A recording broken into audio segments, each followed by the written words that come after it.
부터 CNT테크 소중한 사람들 행사를 시작하겠습니다. 우선 자리에 함께 해주신 모든 분들께 진심으로 감사의 말씀을 드립니다.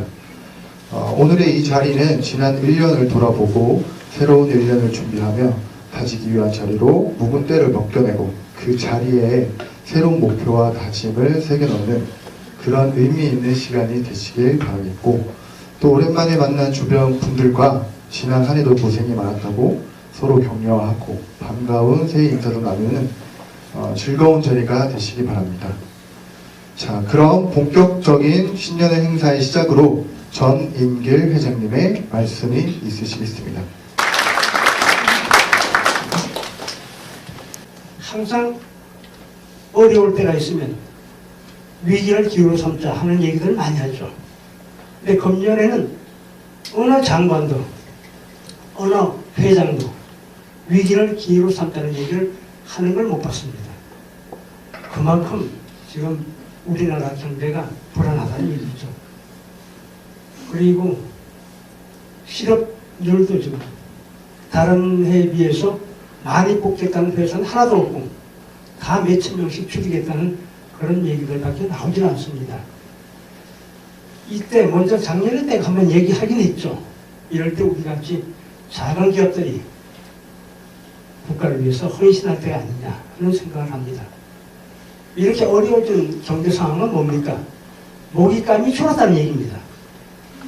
동물의 세계에서도 먹잇감이 줄면 멧돼지들이 우리 인간의 음식을 뺏기 위해서 민가로 내려오고 있죠.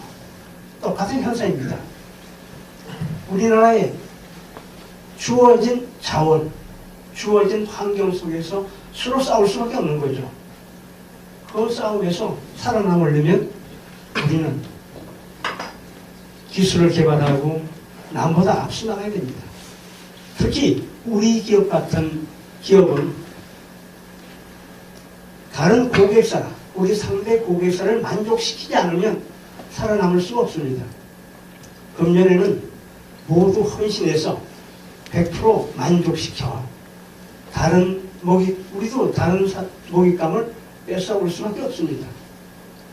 그걸 조금이라도 피해보고자 이제 해외에 진출을 하는 거죠.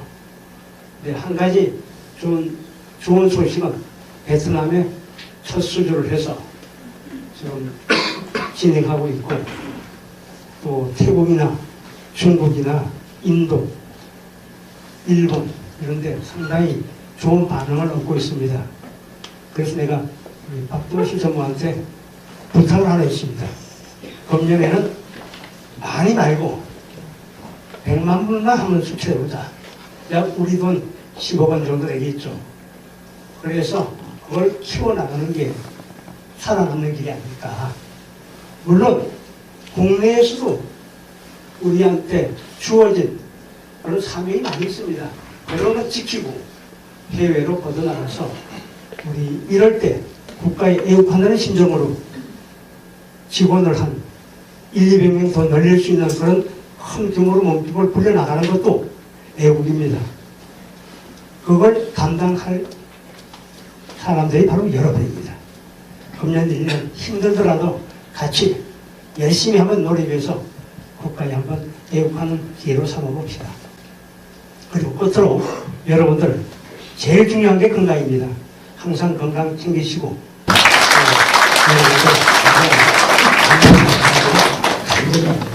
감사합니다.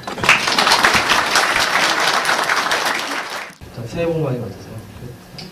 오늘 되게 의미 있는 자리인 게 이제 4년에 한 번씩 비전을 발표하는데 오늘이 이제 비전 2019, 4년 후에 우리가 이렇게 합시다. 그걸 얘기하는 자리거든요. 그래서 오늘 그 말씀을 드리고, 그리고 올해 전략 그리고 그를 위한 조직을 어떻게 가져갈 것인가, 이런 부분들을 여러분들께 좀 같이 공유해 보겠습니다. 예, 우리 이거 계속 봐서 이제 아시죠? 우리 회사가 뭐냐, CNT가 뭐냐면 Creating New Transaction Technology, 새로운 트랜잭션을 창조하는, 새로운 가치나 거래를 창조하는 기술이 우리 회사이고, 우린 그 일을 좀 해나가고 있죠. 그리고 여기 우리 회사가 추구하는 가치는 그래도 기독교 정신에서 가치를 빌어서 새로운 가치를 창조하는 정의로운 기술과 세상에 더 선한 영향력을 발휘하는 선한 기업, 정의로운 기업, 이게 우리 회사가 추구하는 이제 가치입니다. 그러니까 뭔가 선한 일을 잘 해나가야 되겠죠. 우리 회사의 미션, 이거 아직 외우시는 분이 계신가요? 지금 이 자리에서 일어나서 외우시면은 상금 100만 원. 누구 외우시나요? 없죠. 그래서 신입사원들이 이 룰은 저희가 그때 하다 말았었는데, 신입사원인데 이거를 외웠다. 제 방에서. 그러면은 10만 원씩 드리는 걸 계속 유지를 하려고요. 그래서 내가 입사한 지 3개월 됐는데 제 얼굴을 보고 눈동자도 하나도 안 흔들리고 해서 외우면 이제 10만 원 드리니까 언제든지 오시고요.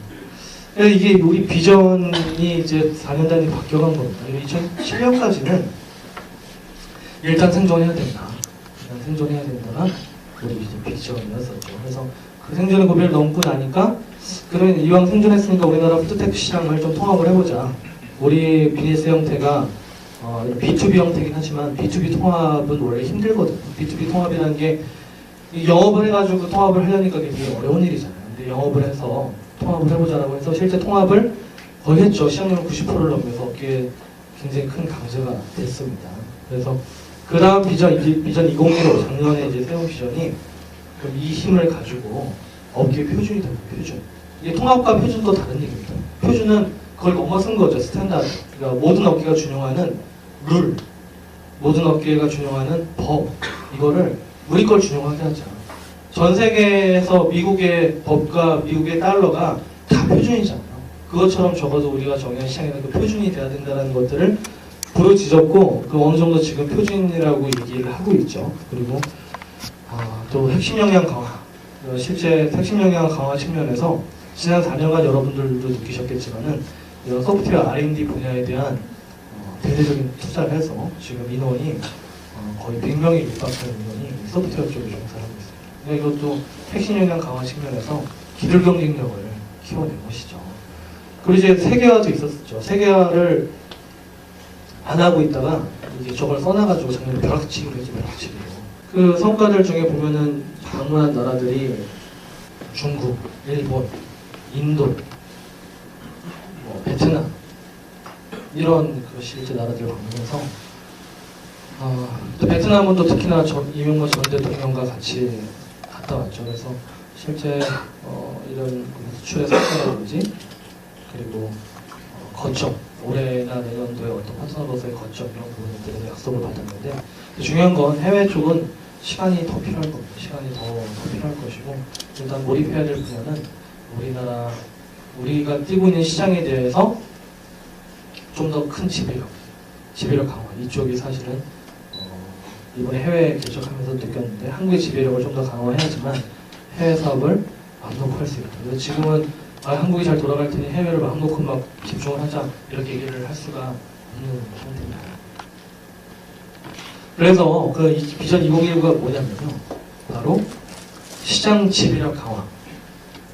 시장 지배력 강화가 우리가 지금 열심히 영업하고 운영하는 시장 지배력을 유지하고 있잖아요. 근데 그게 아니라 그 다음 단계가 우리가 이제 B2B로서 시장 지배력을 가지고 있는 거를 시장에 대해서 굉장히 강력한 B2C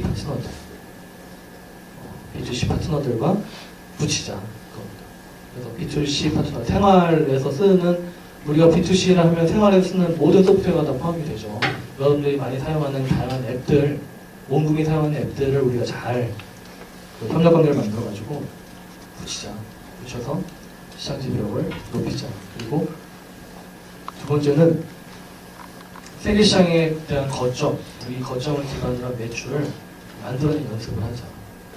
향후 4년 동안에는 우리가 뭐 해외에서 무슨 대박이 나가지고 회사가 엄청 컸어. 이거는 현실적으로 제가 볼 때 만나지가 않고요. 거점에서 일단은 매출을 올리고 돈을 벌어보는 연습을 좀 해보자.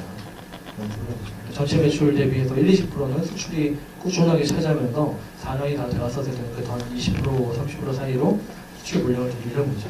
그래서 이게 이번 비전입니다. 비전이 좀 길죠, 두 개니까.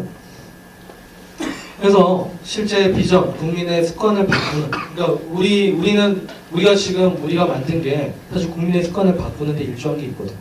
우리가 이 대표번호라는 플랫폼을 외식에서 보편화시켜가지고 사람들이 대표번호 전화를 하게 만든 것이고, 그리고 2003년에 정말 업계 최초로 홈페이지 주문을 만들어서 홈페이지에서 주문하는 게 당연하게 만든 거잖아요. 그 여파로 실제 앱도 나온 것이고, 실제 우리나라 국민들의 습관을 바꾸는데 일조한 건 맞습니다. 근데 거의 더 크게 일조하죠. 아예 진짜 정말 시엔티테크의 뭔가 전략이나 시엔티테크 기술이 국민의 큰 아예 생활습관, 외식에 대한 생활습관을 바꿀 정도의 시장 지배력을 더 높이자.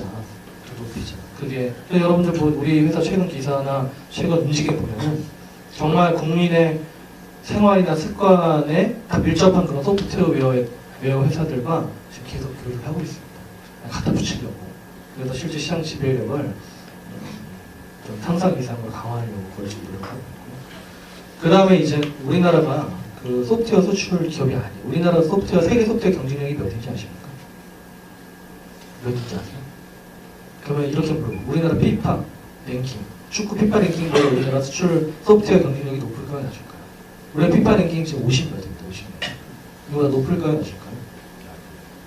낮아요. 우리나라 소프트웨어가 세계 경쟁력이 축구보다 못합니다. 축구도 뭐 썩 잘하는 게 아니잖아요, 축구도. 근데 그거보다 훨씬 못하죠. 브라질, 인도 이런 나라 우리나라보다 훨씬 높습니다. 그러니까 결론적으로 정리하면은 소프트웨어 갖다 팔 게 없죠. 팔 게. 저희가 계속 해외 시장 눈치들면서도 너희는 경험은 팔만하다. 네가 무슨 막 테크니컬하게 정말 무슨 어마어마한 소프트웨어 알고리즘을 만들어서 그걸 기대하는 게 아니라 내가 10여 년 한우물을 판 그 경험이 소프트웨어 녹아져 있으면 건 살만할 수도 있겠네. 이런 평가를 사실 받고 왔거든요. 근데 우리도 한우물 판 우리도 이 정도인데 다른 기업들이 팔만한 게 있을 거는 그나마 게임 조금 팔았는데 게임이 소프트웨어라고 보기가 어렵죠. 게임은 컨텐츠인데 실제 우리나라 그 카카오 게임 순위 보면은 반이 한국 반이 중국이고 그거를 투자자 지분으로 뒤집어보면은 진짜 중국이 10, 80%거든요. 결국은 그 10년 사로 박근혜 대통령께서 말씀하신 10년에 뭘 해먹을 거야 생각 없죠. 되게 좀 암울한 시기. 또 우리가 뛰고 있는 우리 클라이언트들도 굉장히 어려운 시기를 지금 갖고 있습니다.